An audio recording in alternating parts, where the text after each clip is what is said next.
Right, I wasn't expecting making this video, but with the Tranter news, Tranter Pets video even.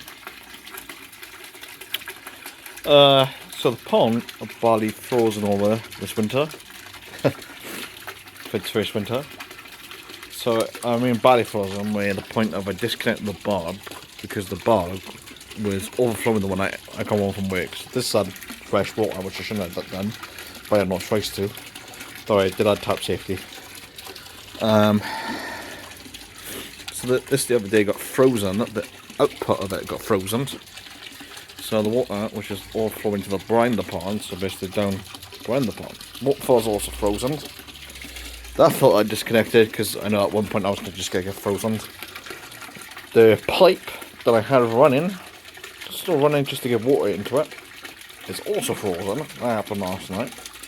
So the pond is the pond has got this hole because of the water feature right in the middle of the pond.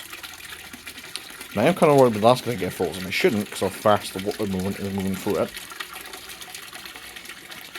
But I got two sponge filters in there now, so hopefully this hole will not frozen at all.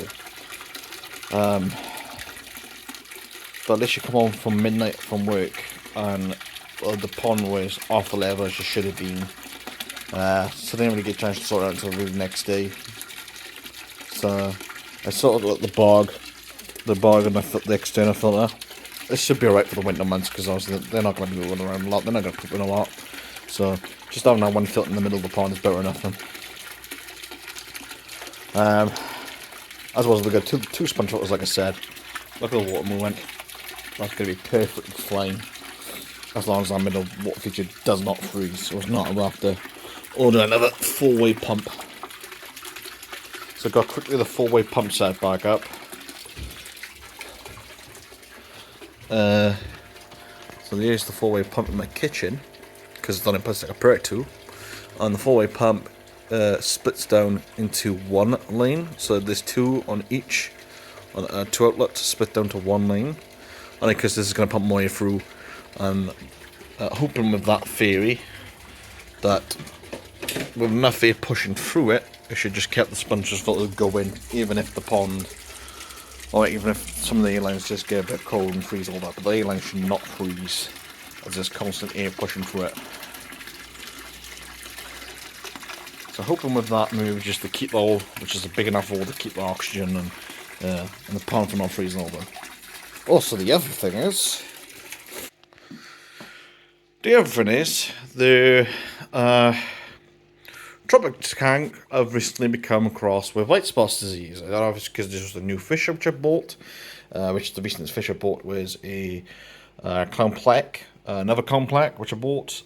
These tetras or these rainbows, they have come from two different shops, so I don't know which one had it, but this is, you know, teaching me to have a quarantine tank place in system. So after New Year I'm getting a quarantine tank back up because I'm not going for this shit again. It's just too much stress on me. Never mind about the fish.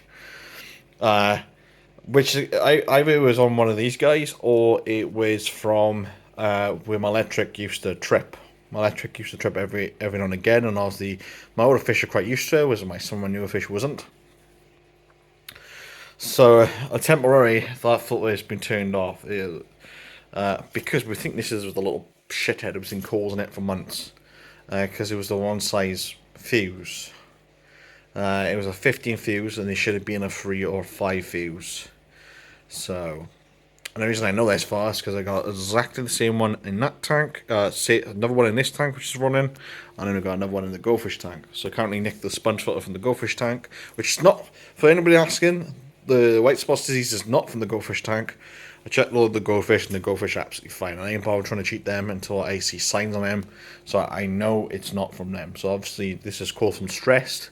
Like I said, was either from adding new fish, that one of the new fish had it, or like I said, it could have been that where the electric was tripping out, or maybe one of the new fish was a little bit scared. Obviously that caused the problem. So this is through middle of treatment. This is kind of a second dose now. More.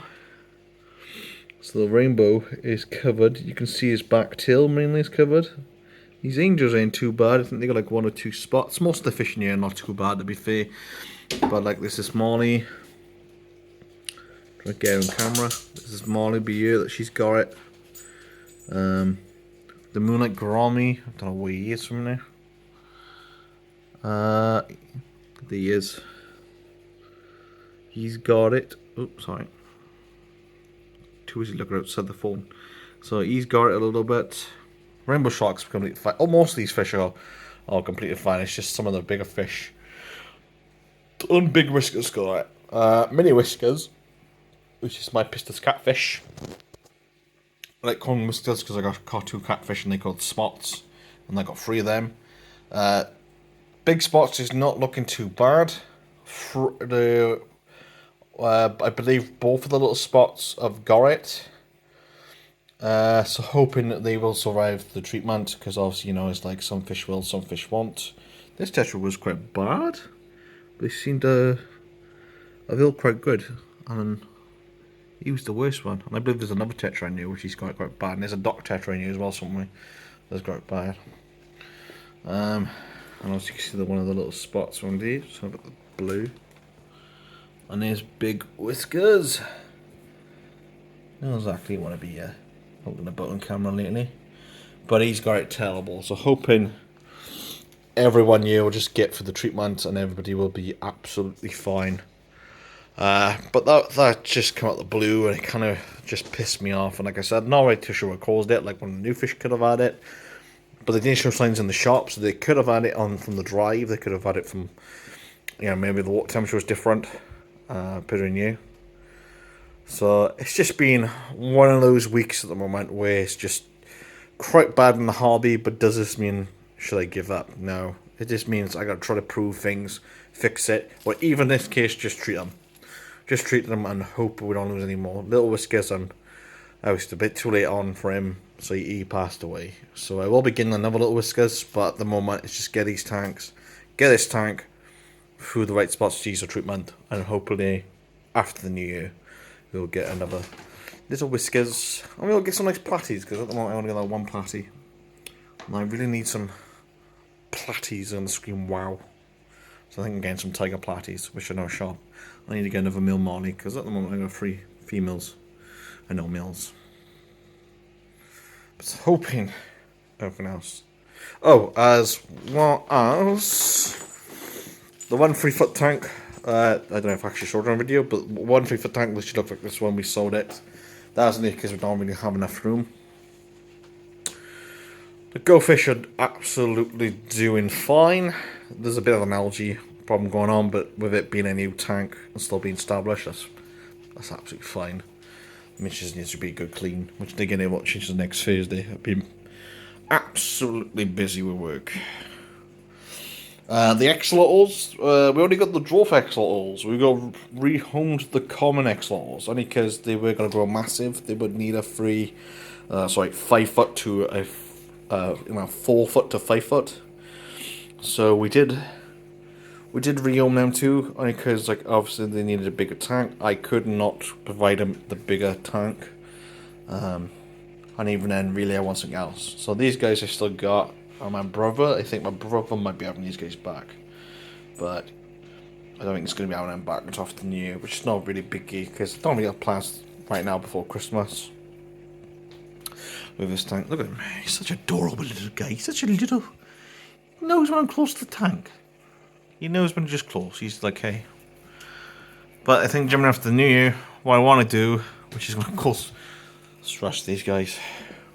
After the new year, what I want to do is to push that 4-foot tank over here and put the 3-foot tank up here, only because this tank does I kind of forget, but not really kind of forget about the tank being here, but it kind of makes the tank, it makes the tank look smaller as it should be. So I think I want to swap them 2 around. I also want to build a proper size filter, which at the moment is running on a U3, and then we got this off-brand, we got this filter which I bought from my local trader, which seems to do an alright job. But honestly, I want to make things a little bit cheaper to run, especially because I got to run this tank on a heater, because I'm silvery, old age bitch. So what I want to do is just to build a proper inbuilt filter on both of the big tanks. and hide the heaters as well as then hide the pumps, and have the media on the side. Basically, again, it'll be an easy maintain filter. But that's all the camera. It will be cold now. Also, at least the good way I can end the video off is our axolotls have had eggs. So at the moment, they are close to hatching. I believe it should be this Sunday onwards. We should be seeing little axolotl flies coming around. There's so many bloody eggs in that tank. It's really surprised me. So again, at this point in time, I still have the albino axolotl with the dwarfs. So I don't know if it's his with one of the dwarfs, and I also don't know if it's just the dwarfs with the dwarfs, which is that case we have to keep them until they are reasonable size, until I definitely know if they're going to be fully dwarfs or will some of them be common with dwarfs. Which I guess we know by the colouring really, because the albino was common, whereas both the dwarfs are the wild colour. But yeah, no deer out, because then I thought all three of them were male. Even my brother said that all three of them were male. So there we go. For the moment, just been left leaving these guys alone and just leave them to it.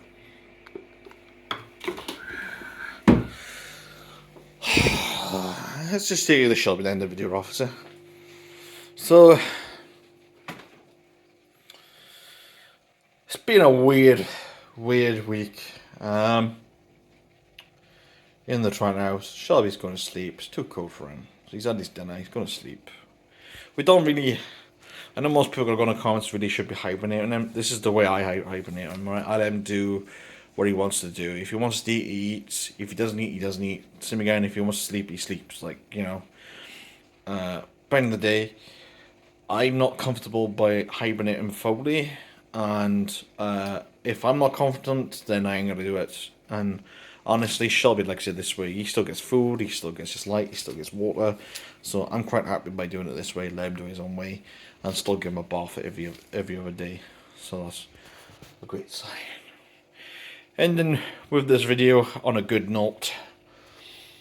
It's what a week. All in the same week. And the week when I'm working like 6 days a week. Obviously, if you get, I'll probably upload this video just before Christmas. I actually be uploading this video now since I stopped recording.